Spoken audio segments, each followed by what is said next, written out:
Warangal MGM హాస్పిటల్లో ఉద్యోగాలు కల్పిస్తామంటూ నకిలీ నియామక ఉత్తర్వులు జారీ చేసిన ఘటన ఆలస్యంగా వెలుగులోకి వచ్చింది. జనవరి 23వ తేదీతో జారీ చేసిన ఒక నకిలీ ఉత్తర్వు తాజాగా బయటకు వచ్చింది.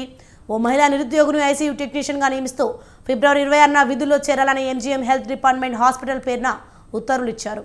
దానిపై పుచ్చపెన్నుతో సూపరింటెండెంట్ యాదవ్ కుమార్ అని సంతకం ఉంది. ఎంజీఎంలో రెసిడెన్షియల్ మెడికల్ ఆఫీసర్ ఉంటారు, రీజనల్ మెడికల్ ఆఫీసర్ పోస్ట్ లేదు.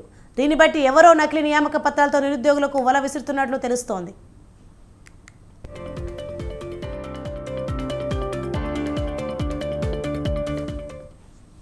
రైట్, ఇదే అంశంపై మరింత సమాచారం మా ప్రతినిధి సుధాకర్ ఫోన్లో అందిస్తారు.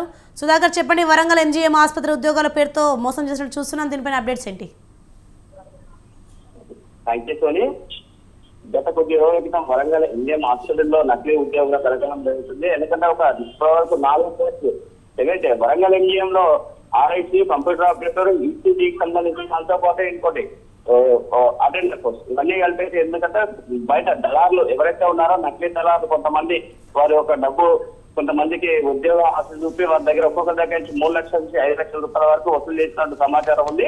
ఇది ఎవరైతే చేశారనేది కూడా ఇంతవరకు కరెక్ట్ బయటికి రావట్లేదు. ఎందుకంటే గత నెల జనవరి 23వ తారీఖు నాడు నకిలీ ఉత్తర్వులు జారీ చేయడంతో పాటు వీరు విధుల్లోకి జాయిన్ అయిన తర్వాత అక్కడ ఉన్న ఎవరైతే ఉన్నారో రిజర్వ్ సంబంధించిన ఎంఎల్ సూపరింటెండెంట్ ఉంటారో, ఎంఎల్ సూపరింటెండెంట్ తో పాటు రిజిస్టార్ ఉంటారు. వీళ్ళంతా మొత్తం స్థూలంగా సబ్ రిజిస్టర్ ఎవరైతే ఉన్నారో రీజనల్ మేనేజర్ ఆఫీసర్ ఉంటారో ఇతను వాటికి క్షుణ్ణంగా పరిశీలించడంతో పాటు గ్రీన్ పేజ్ తో కన్ఫర్మ్ చేస్తుంది.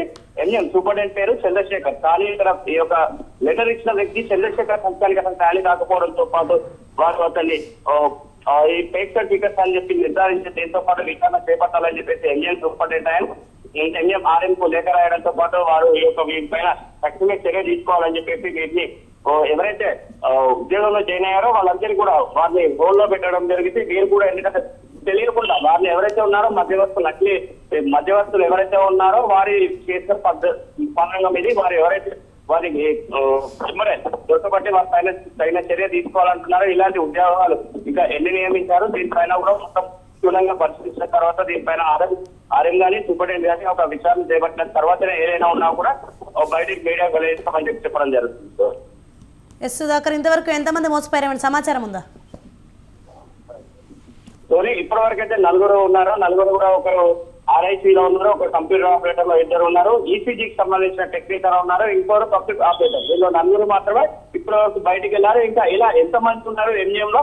గత కొద్ది రోజులు చూస్తే ఎంజిఎం అవుట్ సోర్స్ లో కూడా ఇటు మొత్తం దానికి సంబంధించి ఎంజిఎం లో చాలా వరకు ఉన్నాయి ఇలాంటి పోస్టులు. వీటన్నిటికి కూడా భర్తీ చేయాల్సిన పరిస్థితి ఉంది. దీనికి సంబంధించి కొంతమంది దళారులు ఎవరైతే ఉన్నారో ఇటు మంత్రులు కానీ ఎమ్మెల్యేల లేఖలు అడుగుతుందని తీసుకొని వెళ్ళి సూపరింటెండెంట్ ఫైర్ చేస్తున్నాము, సూపరింటెండెంట్ తీసుకుంటాము అని చెప్పేసి మీరు ఎవరైతే ఉన్నారో నకిలీ మధ్యవర్తులు ఉన్నారో వారు ఎవరైతే నిరుద్యోగులు ఉన్నారో ఎవరైతే వారు ఉద్యోగం చేయాలనుకున్న వారు ఉంటారో వారికి అర్హత ఉన్నా లేకపోయినా కూడా వాళ్ళ దగ్గర డబ్బులే ముఖ్యం కాబట్టి వాళ్ళు ఎంత డబ్బులు ఇస్తే అంత పెద్ద స్థాయి ఉద్యోగాలు కూడా అక్కడ ఎంజీఎంలో కల్పించడం జరుగుతుంది.